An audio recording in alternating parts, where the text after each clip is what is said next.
Bonjour et bienvenue sur le podcast Développe ton biz, le podcast qui donne la voix aux entrepreneurs du bien-être. Nous sommes tous entrepreneurs du bien-être, entrepreneurs de notre bien-être. Retrouvez au travers du podcast de nombreux sujets autour du développement et de l'épanouissement de chacun, découvrir des pratiques bien-être et celles qui te conviendront au mieux, s'inspirer d'entrepreneurs comme toi et moi qui ont choisi de vivre de leur passion, retrouver des conseils pour entreprendre de manière éthique et alignée, s'enrichir des autres et de leur parcours, de leur vécu, de leurs expériences.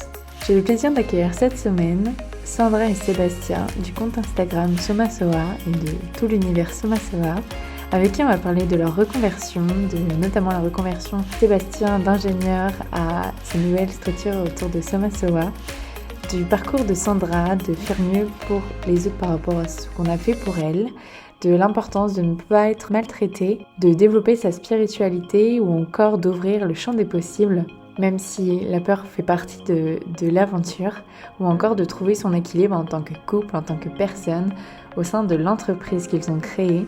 Je vous laisse tout de suite avec notre discussion. Bonjour Sandra et Sébastien. Bonjour Lucie. Je suis très contente de vous accueillir sur le podcast à deux. Ça va être super intéressant de pouvoir discuter comme ça à trois sur le sujet du bien-être.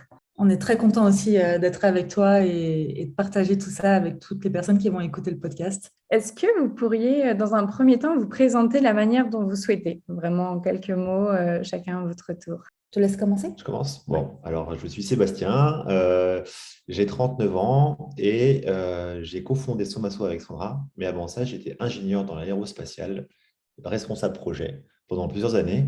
Et du coup, j'ai plongé dans l'aventure Somasoa pour suivre Sandra. Ok. Alors, mon parcours à moi, il est un peu plus mouvementé, puisque il a surtout été dicté par une enfance empreinte de maltraitance et d'abandon. Et du coup, très jeune, j'ai compris que pour survivre, j'allais devoir mettre des choses en place pour prendre soin de moi, pour me développer sur le plan personnel, mais aussi sur le plan de la spiritualité. Et j'étais très attirée par l'art. C'était quelque chose qui me permettait de m'évader, de dessiner, de lire. Voilà. Il y avait un côté très artistique. Et en même temps, il y avait un côté en moi qui avait envie d'œuvrer pour quelque chose de juste, de réparer un peu aussi, je pense, les souffrances que j'avais vécues en me disant j'ai envie de faire mieux pour les autres que ce qu'on a fait pour moi. Donc, j'ai choisi la facilité, même si sur le papier, ça ne semblait pas si facile que ça. Et je me suis d'abord orientée vers une voie dans l'art, le dessin et le modélisme. Et donc, mon premier job, c'était en tant que styliste. Très vite, je me suis rendu compte que l'art, c'était une passion, mais que d'en faire mon métier, ça était devenu une contrainte. Surtout qu'à l'époque, voilà, mon patron était plutôt maltraitant. Et donc, je me disais, bon, maintenant, je suis adulte, j'ai pas envie de continuer de me faire maltraiter. J'ai des choix à faire. Donc, j'ai changé de milieu vraiment du jour au lendemain et j'ai commencé à travailler avec les enfants abandonnés, maltraités pour l'aide sociale à l'enfance dans le 93 dans un foyer départemental.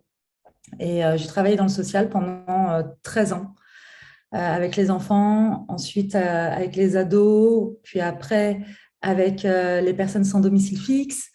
Et puis ensuite, de nouveau, avec les familles en difficulté pour éviter les placements. Parce que ce que j'avais pu constater pendant toutes ces années en foyer, c'est que le foyer, sous couvert de vouloir bien faire, pouvait aussi être très maltraitant. Parce que les adultes qui y travaillent sont souvent dans des situations eux-mêmes de maltraitance, parce qu'aujourd'hui, franchement, pour être EduxP, il faut avoir une sacrée foi. Et, et du coup, ça devient aussi maltraitant pour les enfants parce que quand tu ne donnes pas les moyens de faire ton job correctement, c'est toute la pyramide qui s'écroule ou en tout cas qui est tout le temps sur la sellette. Et puis, suite à un événement vraiment compliqué en tant qu'EduxP et assez traumatisant pour moi, j'ai décidé d'arrêter et de m'installer à mon compte en tant qu'indépendante. Et alors, à l'époque, quand tu étais EduxP, t'installais à ton compte, C'était pas normal. Ok. Donc, c'était un peu hors norme. Dans le social, les gens ne payent pas. Ouais. Hein. Tu leur apportes de l'aide. Tu les infantilises d'ailleurs souvent, même si ce n'était pas mon créneau, mais en tout cas, c'est comme ça que les choses sont souvent vues. On considère qu'ils ne sont pas capables, qu'ils n'ont plus de pouvoir et on leur retire ce pouvoir-là. Et ça, je ne voulais pas. Moi, je voulais que les... C'est important pour moi, en tout cas, que les gens puissent se rendre compte qu'on a tous un pouvoir à l'intérieur de nous et que peu importe ce qui se passe à l'extérieur, ce pouvoir, il est à l'intérieur. Bref, ça, plus mon parcours personnel. euh, Moi, j'étais passionnée aussi par... très vite, je me suis passionnée pour tout ce qui touche à la complexité humaine. Qu'est-ce qui fait qu'en tant qu'humain, on est capable du pire comme du meilleur? Et donc, en parallèle, j'avais aussi entamé des études de psycho. Ok. Voilà. Mon esprit rebelle a fait que je me suis dit, mais en fait, j'adore ça. C'est vraiment apprendre, comprendre. C'était génial. Et c'était tellement génial que je n'avais pas envie de me mettre une pression par rapport aux examens. Ce qui fait que je me suis dit, mais en fait, j'ai pas besoin d'examen, j'en veux pas. C'est pas le but. Donc moi, je veux juste apprendre, je veux juste avoir ce savoir-faire en plus, ces connaissances en plus, et puis ça me suffit. Donc j'ai pas passé mon examen. En revanche, ce que j'ai fait quand je me suis installée donc en tant que en cabinet, en libéral, j'ai fait 3 ans de thérapie brève et d'hypnose. Et Ok. ça a été vraiment chouette. Donc, en m'installant, au début, j'ai commencé à travailler avec les familles parce que c'est vraiment ce que je connaissais. Tout simplement parce que je me suis dit, mais ces enfants-là qu'on essaye d'aider, et je dis bien qu'on essaye d'aider, Ouais. bah, ils ne s'élèvent pas tout seuls, en fait, ils s'élèvent par des adultes. Donc, je vais travailler avec les adultes, je vais travailler avec les parents. Et puis après, c'est ce que je dis souvent, c'est que je me suis dit, mais avant d'être parent, tu es un couple. Donc, je me suis formée et je me suis spécialisée dans l'accompagnement des couples. Et puis après, je me suis dit, ouais, mais avant d'être un couple, tu es un individu. Donc, je me suis spécialisée et j'ai fait beaucoup d'individuels. Et puis, malgré moi, j'ai envie de dire, même si je pense que les choses sont toujours justes et que tu attires à toi ce qui est juste, euh, de plus en plus de femmes en situation de maltraitance sont venues me voir. Et ça résonnait vachement avec ce que j'avais vécu, puisque moi, j'ai grandi dans un milieu violent avec une maman qui a été très maltraitée. Vraiment. Donc, avec beaucoup de violence. Et ces femmes qui venaient me voir, qui subissaient pas forcément des violences, comment dire, c'est pas aussi grave, parce que pour moi, la notion de gravité ou de souffrance, il n'y a pas d'échelle dans la souffrance. Ouais. En revanche, ce n'était pas forcément des coups, mais ça pouvait être toute forme de souffrance et parfois des souffrances plus subtiles Mm. sur lesquelles on ne pouvait pas forcément mettre de mots. Et je me rendais compte que mettre des mots et appeler un chat, c'était hyper important et que ça redonnait aussi le pouvoir aux personnes que j'accompagnais et notamment aux femmes. Alors, j'ai accompagné aussi de nombreux hommes, mais quand même beaucoup de femmes en situation de maltraitance psychologique ou simplement, entre guillemets, dans des relations toxiques. Euh, Entre-temps, avec Seb, on vivait une situation un peu compliquée aussi, nous, de notre côté, puisque j'en parle souvent, il n'y a pas de tabou autour de ça, mais pendant 6 ans, 7 ans, on a tenté d'avoir un enfant, on n'a pas réussi, on a fait un traitement, ça a été vraiment douloureux et compliqué. Et moi, j'avais un rêve depuis très longtemps qui était de me former au yoga. Et donc, au bout d'un an de traitement, on n'en pouvait plus, très clairement. Notre couple était au bord du gouffre. Moi, j'étais au bord du gouffre. Et là, avec Seb, je lui ai dit, je veux arrêter, puis je veux réaliser mes rêves parce que je crois que mon développement, mon bien-être ne passera que par ça. Ça passera pas par un enfant, en fait. Ça passera par le fait que moi, j'arrive à m'autoriser, ouais, me donner ce droit, en fait, de m'accomplir, de m'épanouir. Et je lui ai dit, tu viens? Et il m'a dit, ouais, carrément. Donc, on est parti à Bali. On a fait un premier 200 heures de yoga Ouais. ensemble.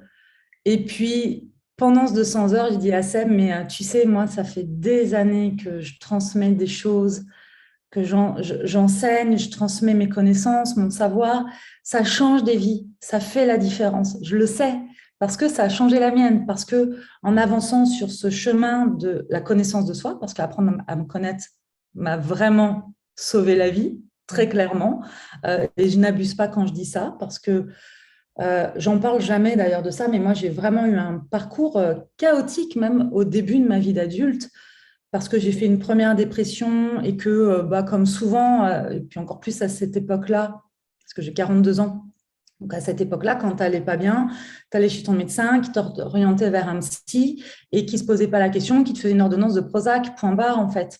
Ouais. Et donc, de l'âge de 18 ans à l'âge de 28 ans, j'étais droguée aux médicaments.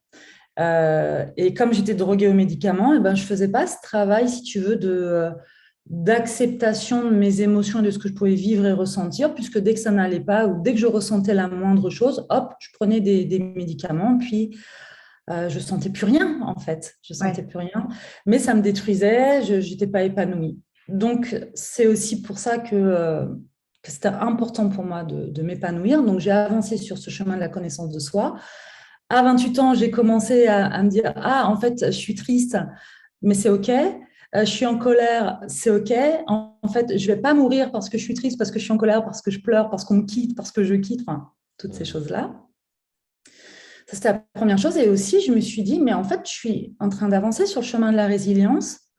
Et tout ce que j'ai vécu en tant qu'enfant et adulte, et tous ces traumatismes que je vis comme un boulet jusqu'à présent, je peux en faire quelque chose de beau, en fait. Ça peut me nourrir, ça peut me permettre de faire quelque chose. Et donc, je disais à Seb, tout ça, plus mon expérience, mes formations et tout, ce que je dis à une personne en consulte, je suis sûre que ça marche pour 10, et c'est ce que j'ai observé parce que je me suis installée en 2012 à mon compte. On a commencé Soma Soa en 2019. En 2019. Donc, si tu veux, cette expérience m'avait fait comprendre qu'effectivement, ce que je disais, ce qui avait fonctionné pour moi fonctionnait quand je le transmettais déjà. Et puis, ce qui fonctionnait pour une personne fonctionnait pour 2, pour 3, pour 100. Et pourquoi pas pour 1000 et 2000 et des millions, tu vois. Donc, je lui ai dit, viens, on crée un truc ensemble. Il faut tout ce qu'on apprend là en plus avec le yoga, ça nous ouvrait le champ des possibles. Il faut qu'on le transmette, on ne peut pas le garder juste pour nous, quoi. Et donc, on a créé Soma Soa. Voilà pour le début du parcours. Après, l'aventure ne faisait que commencer. On ne savait pas à quel point ça ne faisait que commencer. Donc, c'est un peu ça l'idée. Est-ce que, Sébastien, tu pourrais peut-être nous partager un peu comment tu as vécu parce que là, à l'entendre, c'est peut-être venu un peu plus de Sandra, le fait de vouloir repartir, le fait de vouloir un peu changer de vie, clairement. Ouais. Comment ça s'est passé pour toi? Comment tu l'appréhendais et tout ça? Alors moi, ça a été... en fait, moi, j'étais chez Airbus dans l'aérospatial. J'avais ma voie tracée sur 10 ans. Ouais. J'achète une maison, c'est pour 10 ans. J'ai ma carrière, c'est sur 10 ans. Même plus, tu vois, j'avais même jusqu'à la retraite si je voulais une croissance, etc. Et puis, on s'est rencontré avec Sandra. Du coup, j'ai commencé à m'intéresser à autre chose aussi. J'avais quand même cette curiosité. Donc, du coup... et ce côté, je pense, un peu spirituel en moi que je ne travaillais pas. Et du coup, en étant avec Sandra, du coup, j'ai travaillé ça de façon. Voilà, je l'avais bloqué. Ouais. Développé. Je l'ai développé. Et du coup, ça m'a commencé à m'ouvrir. Donc, à partir du moment où j'ai commencé à ouvrir le champ des possibles, en fait, au niveau de mon travail, il y a des choses qui se passaient moins bien, bizarrement. Parce que la vie a commencé à dire ouais, tu as une vie toute tracée, mais là, c'est bizarre, il y a quand même des petits gravillons qui enrayent un peu la chaîne de la vie. Et du coup, j'ai eu des petits soucis avec un chef, tout simplement, qui a été un peu, entre guillemets, un peu maltraitant avec moi, etc. Un peu pas top. Et du coup, ça m'a ouvert les yeux. Et du coup, ça m'a permis de switcher. Et du coup, de se dire à un moment donné, parce tout au début, on voulait changer de région. Sandra m'a dit, viens, on remonte en Vendée. Et du coup, j'ai quitté mon emploi à ce moment-là. Et c'est là que du coup, j'ai eu le choix. Donc, est-ce que je retrouve un travail salarié ou est-ce que j'embarque vers le monde de l'entrepreneuriat qui j'avais pas ça en tête, mais je m'étais dit quelques années avant, à un moment donné, je travaille en tant que salarié et peut-être que vers mes 40 ans, j'avais discuté de ça avec un ami, peut-être qu'on va ouvrir quelque chose ensemble, etc. Donc, c'était quelque chose que j'avais en tête, mais qui n'était pas vraiment très, très présent. Et du coup, ben, j'ai profité de cette opportunité. Et puis, du coup, on est parti là-dedans. Du coup, moi, c'était tout nouveau. Ben, on n'en a pas parlé, mais juste avant Somasoa, on avait voulu créer un autre projet. Ok. Et du coup, pendant ce projet-là, qui n'a pas fonctionné, mais peu importe, ça m'a permis de comprendre comment fonctionnait un peu l'entrepreneuriat. Je me Ouais. suis formé parce que j'ai eu l'opportunité de pouvoir être formé pour tout ce qui est création d'entreprise. Donc, je me Ok. suis renseigné sur ça parce que quand on arrive au salariat, on ne sait pas créer une Ouais, entreprise. bien sûr. Donc là, j'ai été formé pour ça. Et donc, j'ai compris comment ça fonctionnait dans la structure, une structure Ouais. entrepreneuriale, comment tu crées ton entreprise, comment tu gères les finances d'entreprise. Et puis ensuite, puis en parallèle, je me suis aussi un peu plus développé personnellement. Ouais. Quand Sandra m'a proposé, on part faire le 200 heures de yoga, je ne faisais pas de yoga. Alors, Sandra faisait du yoga, donc de temps en temps, elle essayait de m'inciter, Ouais. mais j'étais un peu plus. Bon, moi, je vais courir, tu vois, j'étais un peu en mode running, je faisais du sport, mais du coup, Ouais. je faisais un peu, mais ce n'était pas encore ça. Et puis, à un moment donné où ça a switché, j'ai fait un cours de yoga avec une autre personne, une amie qui m'a du coup, enfin, on a fait yoga tous ensemble. Et du coup, j'ai compris l'intérêt du yoga et de cette philosophie. Et quand Sandra m'a proposé ça, j'ai fait banco. Et là, je me suis mis, avant d'aller aux 200 heures, parce qu'il faut quand même avoir une préparation au minimum physique, de Mm. souplesse, etc. Ben, tous les jours, je faisais du yoga, du yoga, du yoga. Et ça a été, c'est devenu une passion. Et du coup, c'est même devenu où j'adorais, pendant tout le 200 heures, j'ai adoré cette période-là, même si ça a été très challengeant pour moi, parce Bien que sûr. repasser dans l'apprentissage, d'être professeur de yoga, c'est aussi d'être face à un groupe et enseigner avec Mm. très peu d'expérience de yoga. Enfin, il y a eu plein de choses qui ont travaillé enfin, je travaille encore dessus. Et puis voilà. Et puis là, le monde de l'entrepreneuriat, j'apprends au fur et à mesure à avancer aussi. Voilà. Ok. Donc, ça s'est pas fait sans Ça peur. s'est pas fait sans peur, non. Ouais. Ça, c'est important aussi de le dire parce qu'on voit souvent le produit fini, entre guillemets, et on a l'impression que c'est facile, c'est tout beau, tout rose. En plus, nous, entre-temps, bon, on a continué de se former parce que depuis, on a passé deux autres 200 heures, donc on a 600 heures de yoga. On s'est formé à la sonothérapie. Enfin, Sébastien s'est formé au Reiki aussi, Oui. entre-temps. Donc, entre le monde de l'ingénierie, de l'aérospatiale et le Reiki, il y a un monde entre les deux. Ouais. Donc, il a fallu quand même, parce que tout le monde était habitué à ce que moi, ça bouge de mon côté, Oui. ça change, et Ouais. je suis un peu un électron libre qui va là où j'ai envie d'aller. En revanche, personne n'était habitué à ce que Sébastien vive de la même manière, c'est-à-dire que ça faisait rigoler tout le monde au début quand il s'est mis avec moi et qu'on déménageait tous les 8 mois. Ok. Par contre, ça a clairement surpris tout le monde quand il a dit j'arrête Airbus et je vais me former pour être prof de yoga, quoi. Oui. Et ensuite, je Oui, fais du oui. Reiki. Et ça a été dans toute ma Ouais. sphère amicale, familiale et professionnelle. C'est qu'en fait, les gens ils se disent, mais qu'est-ce que tu fais? En fait, du coup, C'est ça. et donc, ça a aussi généré des peurs chez moi.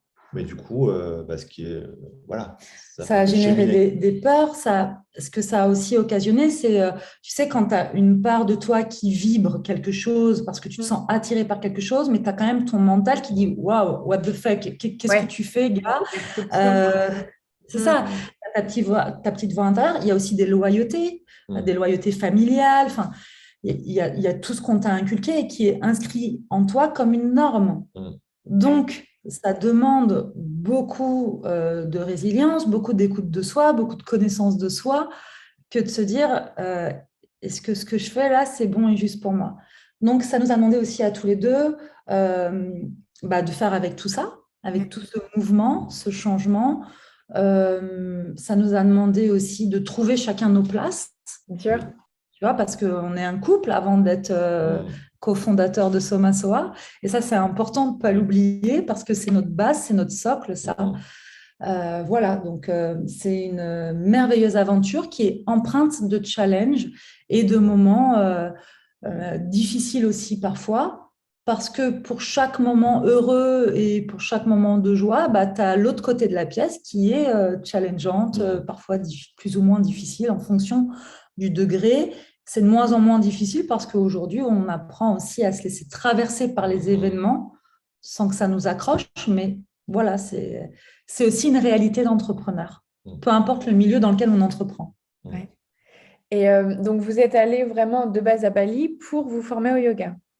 Alors, ouais, on a été à Bali parce que moi, c'était un de mes rêves. Ouais. Et on y a été donc une première fois juste le temps du 200 heures, puis on est Ok. rentré. Oui. Et quand on est rentré de Bali, je crois que j'ai pleuré pendant 6 mois, Ok. vraiment, sans abuser. Très régulièrement, je pleurais. J'avais cette sensation qu'une part de moi était restée là-bas. Ouais. Mm. Ça a été, le retour en France a été assez Mm. violent. Bah, Euh, forcément, parce on s'est beaucoup développé, on a ouvert les champs des possibles pendant la formation ouais. de yoga, et qu'après, en fait, il y avait un décalage forcément, même énergétiquement, entre nous, enfin, les personnes qu'on était, et notre entourage de Oui, c'est l'époque. ça. Ouais. On sentait vraiment cette différence. En plus, on commençait, enfin, c'est même pas on commençait, c'est que on cachait pas notre façon de vivre et notre spiritualité. Le yoga, avant d'être une pratique sur le tapis, c'est un art de vivre. Et du coup, Ouais. cet art de vivre, c'était notre vie. Donc, on n'avait pas envie d'en avoir honte, on n'avait pas envie de le cacher, mais c'est vrai que notre entourage comprenait pas forcément. Et encore une fois, moi, bon, j'étais perchée de toute façon Oui. pour d'autres, donc ça surprenait pas. D'autres savaient aussi que j'étais tout le temps en mouvement perpétuel. Mais encore une fois, Mm. ça surprenait beaucoup que Sébastien fasse ça aussi. Donc, il nous a fallu quand même une année où on a créé Somasoa, on a fait nos ateliers, on s'est dit, waouh, c'est génial, les Mm. ateliers, ce qu'on est en train de vivre, c'est incroyable. Ça a été aussi l'année du premier confinement. Ouais. Donc, on a fait aussi avec ça. Euh, et puis, après, moi, je revenais toujours un peu sur le tapis quand même, parce que généralement, je force jamais, mais je lâche pas non plus. Ouais. Et Sébastien a toujours rejeté un peu comme ça, d'un revers de la main, quand je lui parlais d'aller vivre à l'étranger. Et puis Ok. là, un soir, j'ai commencé à lui en parler, et puis il a commencé à faire le début de gestes de main qui allaient rejeter le truc. Je lui dis, hop, hop, attends, attends. Peut-être qu'on peut faire les choses différemment, parce que là, l'idée, c'est pas de refaire l'histoire. Ouais. C'est pas de se dire, ah oui, si on avait su, on aurait fait différemment, mais c'est de se dire quelles leçons on peut tirer là de tout ce qu'on vient de vivre, et est-ce qu'on pourrait envisager d'avoir une discussion très posée et ouverte. Et vraiment, tu parlais Ouais. d'ouvrir le champ des possibles, mais vraiment là, pour le coup, de se dire, et qu'est-ce qui se passerait et de quoi vraiment on a envie si on n'est pas dans la castration de nos rêves et qu'on se dit que tout est possible, de quoi on a réellement envie. Moi, perso, j'ai envie de partir à Bali. Ouais. Aujourd'hui, on a fait en sorte de pouvoir travailler de partout. Et ça, c'était mon objectif. Voilà. Mm.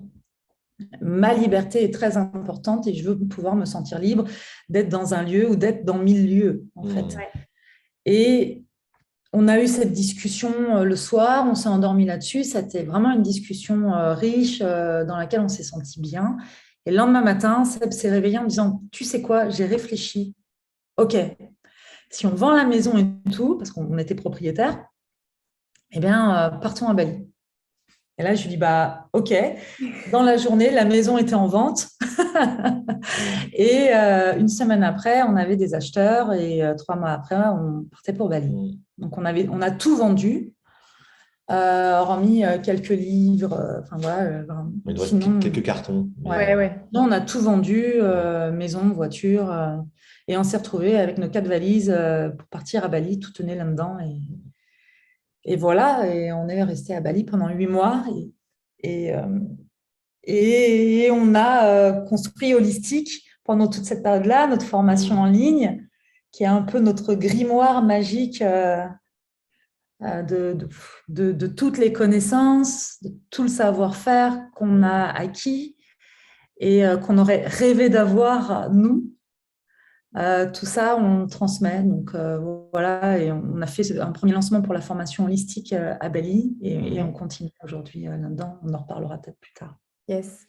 Et alors, donc, est-ce que la vision du début de Somasoa et aujourd'hui est la même ou est-ce qu'elle a évolué au fur et à mesure, ce qui peut être normal aussi? Comment ça s'est passé? Alors, moi, je Vas-y pense pour que toi. la vision, on reste sur cette vision initiale. Je me souviens très bien quand on a commencé à en discuter, Sandra, elle disait très clair, de toute façon, elle a cette projection, cette vision souvent très claire. Et du coup, non, on ne s'éloigne pas, hein. On a monté ça, j'avais ma formation arbre produit, tu sais, avec Yasoma Soa, les différents produits. Donc, moi, ça me parle. Et en fait, on l'a écrit sur notre tableau. Et du coup, on y est, hein. Enfin, Ouais, il ouais, y a des carrément. produits qui se développent au fur et à mesure, mais on y est, hein, on y est. Mm. En fait, moi, dans Soma Soa, je suis vraiment, je suis la vision. Ouais. Et Sébastien, c'est vraiment celui qui fait que la vision puisse être ancrée dans la matière et puisse voir le jour. C'est D'accord. ça. Donc, quand on a créé Soma Soa, je savais exactement où je voulais qu'on aille. Maintenant, on ne maîtrise pas les choses, mais Ouais. si tu veux, je savais ce qu'on voulait offrir au monde. Et je savais par quel biais je voulais que ça passe. Donc, par la formation en ligne, les ateliers. Là, on a vraiment envie par la suite de remettre en place des retraites, des ateliers, des choses comme ça. Il y a d'autres choses qui vont arriver 2022. Enfin, voilà. C'est holistique qui évolue aussi et qui va changer là. Qui va mûrir. Parce que holistique, c'est notre première formation en ligne et en fait, on n'a pas fait les choses en petit. C'est un peu, on est toujours en train de se challenger, on est toujours en sortie de zone de confort. C'est pas forcément ce qu'on préconise, c'est pas le mieux. Je pense que c'est bien de se challenger, mais c'est bien aussi parfois de digérer et de se dire, ok, là, je suis en sécurité et tout va bien. Ouais. Euh, c'est bien de faire des allers-retours entre zone de confort et zone d'inconfort. Nous, on est tout le temps en zone d'inconfort. On est toujours en train de, allez, on y va, c'est génial. Donc, on a très vite choisi d'aller sur un très gros projet et forcément, on fait nos dents de bébé de là-dessus aussi. Donc, il y a les choses qui fonctionnent, les choses qui fonctionnent un peu moins bien. Donc, c'est surtout ça qui évolue, c'est-à-dire qu'on réajuste, mais la vision, elle est claire. Notre pourquoi, il est clair. Parce que dans le pourquoi, il y avait deux choses. Euh, c'était, et c'est vraiment en lien, je pense, avec mon parcours, mon enfance et ce que j'ai vécu après expérimenter dans ma vie professionnelle. C'était peu importe d'où tu viens, peu importe ce que tu as vécu, tu peux avoir ton pouvoir intérieur, tu as des ressources et des capacités, ça, personne ne pourra jamais te les enlever. Donc, tu peux te réaliser. Ça, c'est OK. Si je l'ai fait, avec l'enfance que j'ai eue, tu peux le faire, c'est sûr. Et on va t'accompagner et on va tout te donner, tout te transmettre pour que tu puisses le faire. Si tu es prêt, on est là et ça va le faire. Donc ça, c'était le premier pan. Le deuxième, c'était une personne épanouie, une personne qui prend soin d'elle, c'est une personne bien traitante. C'est une personne qui va bien et c'est une personne bien traitante avec tout être vivant. Donc, faisant en sorte que les adultes, l'humain, euh, se sentent mieux, se sentent bien, parce que c'est ce qui va lui donner envie aussi de faire les choses pour lui, en s'aimant, lui, et ensuite, du coup, de transmettre aussi ça. Quand tu t'aimes, quand tu es bien avec toi-même, tu rayonnes différemment, en fait. Ça ne veut pas dire que tu n'es jamais mal, mais quand tu t'aimes, tes moments de difficulté, tu les accueilles d'une manière très différente. Tu rebondis d'une manière différente. Encore une fois, tu te laisses traverser par l'émotion, tu te laisses traverser par l'événement avec cet accueil. Tu vis ta frustration, ton énervement et tout ça, c'est OK. Et puis, hop, tu y vas. Ça devient une leçon de vie, ça devient une expérience de vie. Et puis, tu continues à cheminer, en fait. Et ça, nos pourquoi, ils sont très clairs, très, très clairs pour nous. C'est notre mission, c'est ce qu'on veut, c'est comme ça qu'on a envie d'œuvrer. Moi, pendant très longtemps, j'étais frustrée, ouais, c'était ma guerrière en moi, je combattais, je luttais contre la maltraitance faite aux femmes, faite aux enfants, faite aux animaux, enfin, tout être vivant, peu importe. Euh, et je me suis beaucoup épuisée là-dedans parce que c'est un tel bordel. Il y a tellement de résistance et puis voilà. Donc je me suis dit, ok, de toute façon, je continue comment dire, de lutter. C'est même pas la lutte, c'est OK, ça, c'est pas normal. Je cautionnerai jamais ça.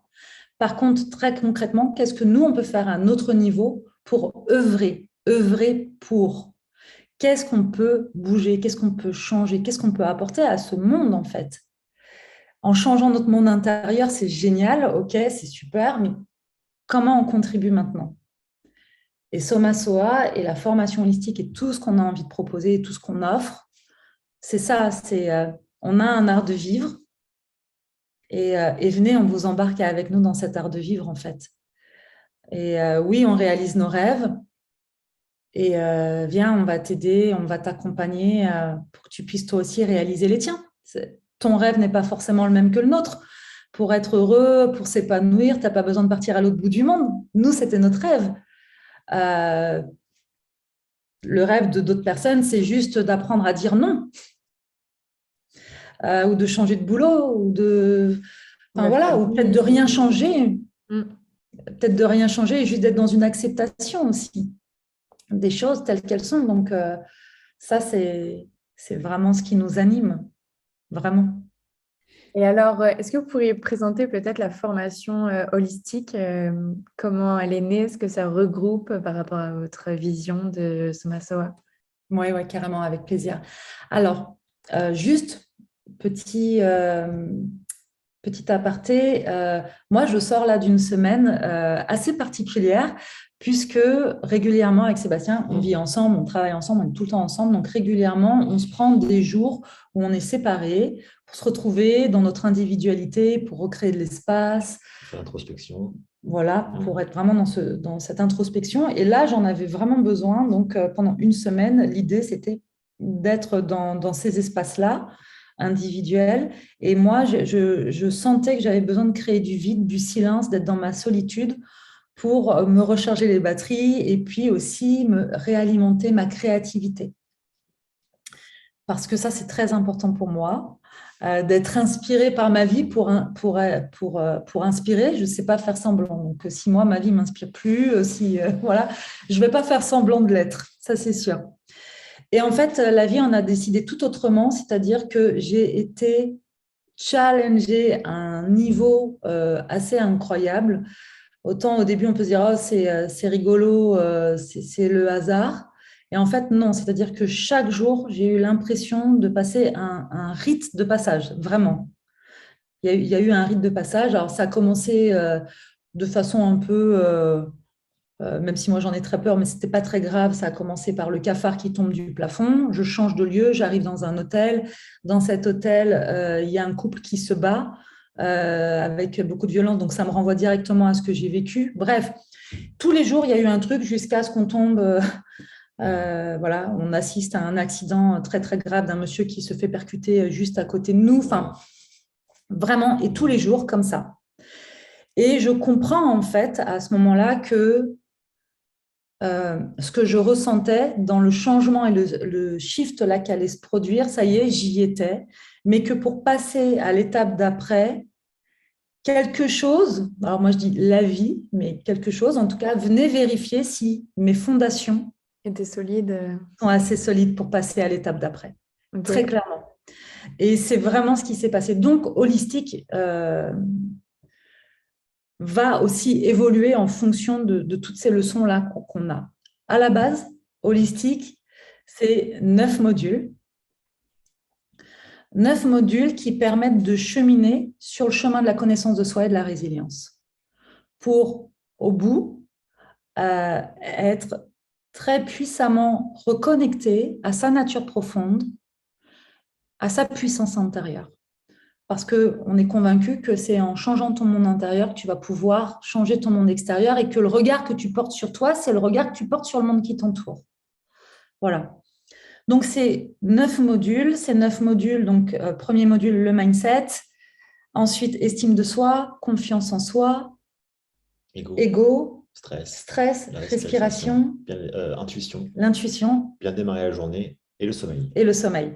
Et ça, on s'est dit, OK, déjà, avec ça, on couvre pas mal de choses. Et pour chaque module, il y a un côté théorie sous forme de podcast. Dans cette théorie, on aborde le sujet, donc par exemple du stress, d'un point de vue développement personnel, scientifique, spirituel et psychologique. Parce que ce qu'on offre, c'est vraiment un accompagnement physique, enfin corporel, émotionnel et spirituel. D'où le mot holistique. Alors après, holistique, O-W-L, parce que c'est en rapport avec le hibou, la chouette, tout comme Somasoa. Voilà, on pourra peut-être en reparler après. Mais donc, ça, c'est la partie théorie, avec un e-book à chaque fois aussi, une fiche à retenir. Et puis ensuite, il y a ce qu'on appelait avant la boîte à outils, mais c'est bien plus que ça, c'est le grimoire, mais en fait, c'est plutôt la section d'activation énergétique. Ça veut dire que dans cette partie-là, tu vas retrouver du yoga, enfin des mouvements de libération émotionnelle, de l'hypnose, des méditations, de l'EFT, des bains sonores, des kriyas, enfin voilà, tout ce qui nous accompagne et ce qui nous fait du bien. Il va y avoir aussi des fiches naturopathiques avec un conseil en lithothérapie, donc pierre, huile essentielle, plantes adaptogènes. Et ensuite, il y a un coaching tous les mois pendant lequel on se retrouve avec toute la tribu holistique. Et ça, c'est des moments qui sont géniaux, qui me font tellement vibrer et qui nous montrent à quel point cette formation aussi, elle est puissante parce que c'est des moments où on se retrouve et où tout le monde partage un peu là où il en est sur son chemin, parce qu'on chemine tous ensemble. Et pendant ces coachings-là, en fait, j'aborde les sujets qui émergent un peu de l'énergie du moment au sein de la tribu, en fait. Donc, on a un groupe WhatsApp avec toute la tribu, généralement en fonction des questions qui sont posées, des expériences qui sont partagées. Il y a le coaching que je prépare, c'est pas tout à fait juste parce que je fais les choses très intuitivement en étant focus justement sur l'énergie du groupe à ce moment-là. Mais généralement, on commence avec une petite méditation et puis après, voilà, c'est parti pour 2h30 de coaching de groupe. Donc ça, c'est la formation holistique. Jusqu'à présent, la formation holistique, tu t'engageais donc pour les 9 modules. Oui. C'était vraiment dédié aux particuliers. Là, on se pose des questions sur comment ça peut évoluer parce que moi, je me rends compte que cette mission qu'on a d'accompagner les personnes sur le chemin de la connaissance de soi et de la résilience, c'est une mission. J'ai envie d'inviter d'autres personnes à remplir cette mission avec nous. Et donc, probablement, par la suite, holistique va rester holistique tel qu'on le connaît, mais va aussi devenir un holistique côté pro, où toutes les personnes qui accompagnent l'humain vont pouvoir bénéficier des outils de la formation holistique telle qu'elle est, mais en plus vont avoir en ligne, on ne sait pas encore à quelle fréquence, mais vont bénéficier de mes enseignements pour pouvoir accompagner d'autres personnes sur tous les plans de la vie en fait et de l'humain. Donc voilà, et ça peut être possible pour quelqu'un qui s'est formé par exemple pour être énergéticienne mais qui n'a pas encore réussi à passer le cap pour X raisons. Donc voilà, nous on va accompagner ce type de personnes et ça va être aussi prof de yoga, naturopathe, psy, coach, bref, si tu travailles avec l'humain. Et pourquoi ça nous tient à cœur. Donc déjà, je pense que plus on sera nombreux à œuvrer dans la lumière et mieux le monde se portera. Ça, c'est la première chose. Et la deuxième chose, c'est que, comment dire, moi, je ne crois pas que le diplôme soit un gage de valeur, ça c'est certain. Je suis la première à revendiquer ça parce que malgré toutes mes formations et mes diplômes, ce qui m'a le plus apporté quand même, c'est ce que j'ai appris de façon autodidacte, mais c'est aussi tout ce que j'ai expérimenté moi-même. Ça c'est la plus grande richesse de mon parcours. Expérience. Exactement. Mais ça demande quand même aussi un certain sérieux dans cette expérience-là. Ça demande une certaine conscience des choses et un certain savoir-faire. Et ça me fait un peu peur parfois quand je vois Instagram pulluler de coachs de personnes qui se proclament coach. Ce qui me fait peur, c'est non pas le fait que tu aies envie d'être coach, et ça, moi, je trouve ça génial.